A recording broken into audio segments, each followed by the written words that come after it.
இயேசு கிறிஸ்துவின் நாமத்தில் உங்கள் அனைவரையும் அன்போடு கூட வாழ்த்துகிறேன். இன்றைக்கு நாம் தியானிக்க போகிற தலைப்பு தேவனே என் நம்பிக்கை, காட் இஸ் மை கான்ஃபிடன்ஸ்.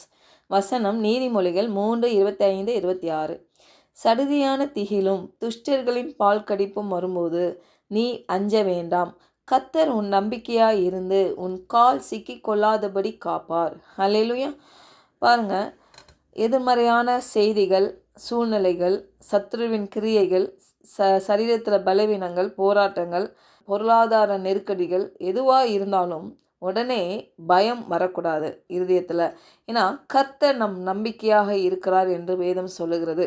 பாருங்க, நம்ம பாதுகாப்பு, நம்ம திறமை, பணம், மனித செல்வாக்கு இதில் நம்ம நம்பிக்கை வைப்போமானால் நம்ம கண்டிப்பாக சோர்ந்து போயிடுவோம் பாருங்க. ஆனால் கர்த்தர் மேலே நம்பிக்கை வைக்கும் பொழுது ஒரு தைரியம் நமக்குள்ளாக வரும். ஏன்னா கர்த்தருடைய வார்த்தை சொல்லுகிறது, ரோமர் 8:15, அந்தபடி திரும்பவும் பயப்படுகிறதற்கு நீங்கள் அடிமைத்தனத்தின் ஆவியை பெறாமல் அப்பா பிதாவே என்று கூப்பிட பண்ணுகிற புத்திர சுவீகாரத்தின் ஆவியை பெற்றீர்கள். அப்போ நீங்களும் நானும் அப்பா என்று கூப்பிடுகிற ஒரு இடத்துல தேவன் நம்மளை வைத்திருக்கிறார். ஹல்லேலூயா. அடிமைத்தன ஆவி அப்படின்னா அந்த பயப்படுத்துகிற ஆவி இல்லை, இதெல்லாம் நம்மளை விட்டு நீங்கி நம்ம அந்த ஆவியை பெறலைன்னு சொல்கிறாரு. ஆனால் இந்த சூழ்நிலைகள், எதிர்மறையான சூழ்நிலைகள் வரும் பொழுது முதலாவது நம்ம இருதயத்தில் வருகிறது இந்த பயம் இல்லை. இதை நம்ம மேற்கொள்ளணும்னா கர்த்தருடைய வார்த்தை மேலே நம்ம நம்பிக்கை வைக்க வேண்டும். உங்களுக்கும் எனக்கும் தேவன் புத்திர சுவீகாரத்தின் ஆவியை கொடுத்திருக்கிறார். ஹல்லேலூயா. அப்போது 2 தீமோத்தேயு 1:7 பாருங்கள், தேவன் நமக்கு பயமுள்ள ஆவியை கொடாமல் பலமும் அன்பும் தெளிந்த புத்தியுள்ள ஆவியை கொடுத்திருக்கிறார். ஹல்லேலூயா. அப்போது இந்த வார்த்தையெல்லாம் கேட்டுட்டு நம்ம எப்படி தெரியுமா பிரகடனம் பண்ணணும்? ஆண்டவரே, கிறிஸ்துவே என் பலன், கிறிஸ்துவே என் அன்பு, கிறிஸ்துவே என் தெளிந்த புத்தியாக இருக்கிறார். ஹல்லேலூயா. அதனால் நான் பயப்பட மாட்டேன். எந்த சூழ்நிலைகள், எதிர்மறையான இந்த சூழ்நிலைகள் இருக்கிறத அந்த சூழ்நிலையை பார்த்து நான் பேசுகிறேன். ஏன்னா தேவன் சொல்லியிருக்கிறார், மலையை பார்த்து பெயர்ந்து போனால் அது போகும். ஹல்லேலூயா. அநேக முறையில் நம்ம பிரச்சனைகள், போராட்டங்கள், சரீர பலவீனம் வந்த உடனே முதல்ல தேவனுடைய வார்த்தையை விசுவாசத்தோடு அதை பார்த்து பேச வேண்டும் பாருங்கள் முதலாவது. ஏன்னா நம்ம நாவில் தேவன் அதிகாரத்தை வைத்திருக்கிறார், ஜீவனை வைத்திருக்கிறார். நம்ம ஜீவனை பேசும்பொழுது அந்த இடத்துல ஜீவன் பிறக்கிறது. அப்போது சடுதியான இந்த திகிலும் பயங்கள் வரும் பொழுது, துஷ்டர்களின் பால் கடிப்பும் வரும் பொழுது நம்ம பயப்படாமல் கர்த்தர் என் நம்பிக்கையாக இருக்கிறார்.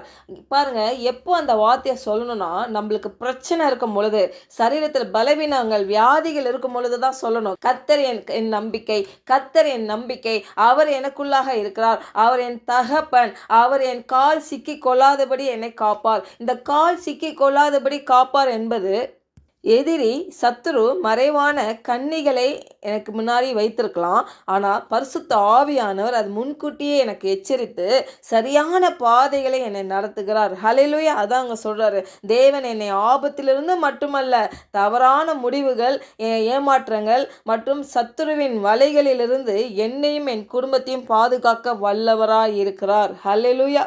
இந்த நீதிமொழிகள் 3:26 டிபிடி வேர்ஷனில் படிக்கிறேன்.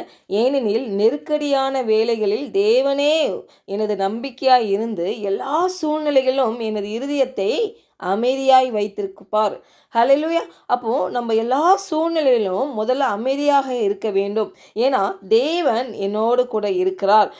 பாருங்கள், இந்த விசாலமான மனதை குறித்து நான் ஏற்கனவே சொல்லியிருக்கிறேன். இந்த விசாலமான மனது சாலமோன் ராஜாவுக்கு தேவன் கொடுத்தார். அந்த விசாலமான மனம் என்பது எல்லா சூழ்நிலைகளையும் நாம் பொறுமையுடன் நீதியுடன் நடத்தக்கூடிய அந்த திறன் என்று பார்க்கிறோம். இன்றைக்கு அந்த திறனை கர்த்தர் இன்றைக்கு கொடுத்திருக்கிறார்.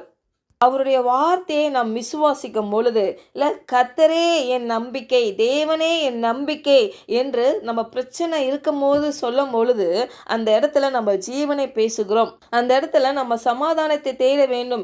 அந்த சமாதானம் தேவனுடைய வார்த்தையில தான் இருக்குது. தேவன் சிலுவையில் செய்து முடித்த அந்த கிரியையில தான் அந்த சமாதானம் இருக்குது பாருங்க.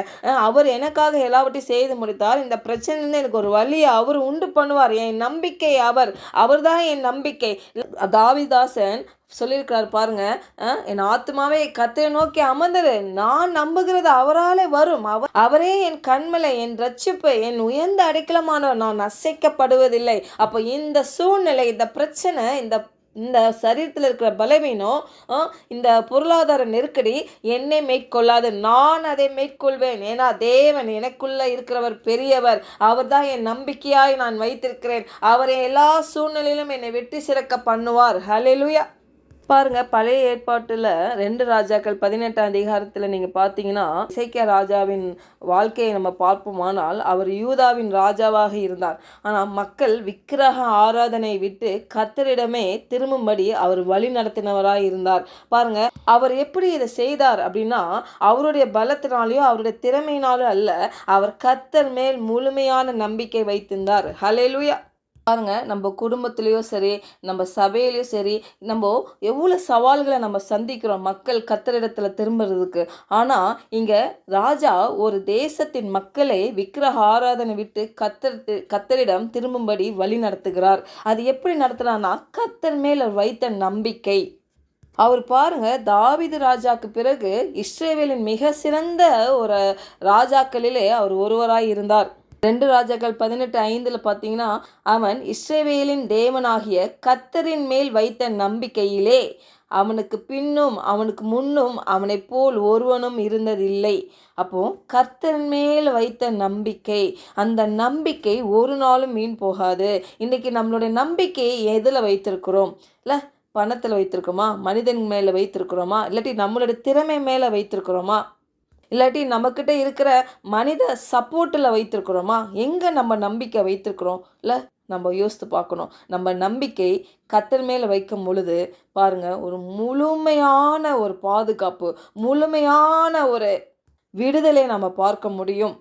அடுத்த வசனம் பாருங்க, அவன் கர்த்தரை விட்டு பின்வாங்காமல் அவரை சார்ந்திருந்து கர்த்தர் மோசேக்கு கற்பித்த அவருடைய கற்பனைகளை கை கொண்டு நடந்தான். ஹல்லேலூயா. நாமும் கூட அவருடைய வார்த்தைகளை கை கொண்டு நடப்போமானால் நம்ம நம்பிக்கை ஒரு நாளும் மீன் போகாது. இன்றைக்கு இல்லை, தீர்மானம் எடுக்கணும் பாருங்க. ஆண்டவரே, இந்த எதிர்மறையான சூழ்நிலையில், இந்த பிரச்சனையில், இந்த பலவீனத்தில், இந்த கடன் தொல்லையில், ஆண்டவரே அப்பா, என் நம்பிக்கை நீங்கள் தான் ஆண்டவரே. வசனம் சொல்லுகிறது, நிச்சயமாக முடிவு உண்டு, என் நம்பிக்கை வீண் போகாது. ஏன்னா என் நம்பிக்கை உங்கள் மேலே இருக்குது, அந்த உன்னதமான தேவன் மேலே இருக்குது, பரிகாரியாக தேவன் மேலே இருக்கிறது. இல்லை, என் நம்பிக்கை எல்ஷடாயின் மேலே இருக்குது. அப்போது அந்த நம்பிக்கை ஒரு நாளும் வீண் போகாது. ஜெபிக்கலாம். பரலோக தகப்பனே, இந்த காலை வேளையில் நாங்கள் தியானித்தது போல கர்த்தாவே, நாங்கள் உங்கள் மேலே வைத்திருக்கிற நம்பிக்கை ஒரு நாளும் வீணாக போகாதுப்பா. ஆண்டவரே, எங்கள் சூழ்நிலைகளில் ஆண்டவரே எங்கள் நம்பிக்கை நீங்கள் தான் ஆண்டவரே. எப்படிப்பட்ட எதிர்மறையான சூழ்நிலைகள் இருந்தாலும் ஆண்டவரே, நாங்கள் பயப்படாதபடி ஆண்டவரே கர்த்தர் மேலே எங்கள் நம்பிக்கையை நாங்கள் வைக்கிறோம் ஆண்டவரே. அப்போ அந்த தேவாதி தேவன் மேலே எங்கள் நம்பிக்கையை நாங்கள் வைக்கிறோம் ஆண்டவரே. கர்த்தாவே, நீரே என் நம்பிக்கையும் என் பாதுகாப்பும். ஆண்டவரே, நான் எடுத்து வைக்கிற ஒவ்வொரு அடியையும் ஆண்டவரே நீர் வழி நடத்துகிறீர் ஆண்டவரே. எந்த எதிரியின் கண்ணியும் என்னையும் என் குடும்பத்தையும் பற்றி கொள்ளாதே என்று இயேசுவின் நாமத்தினால ஜெபிக்கிறேன் நல்ல பிதாவே. ஆமென்.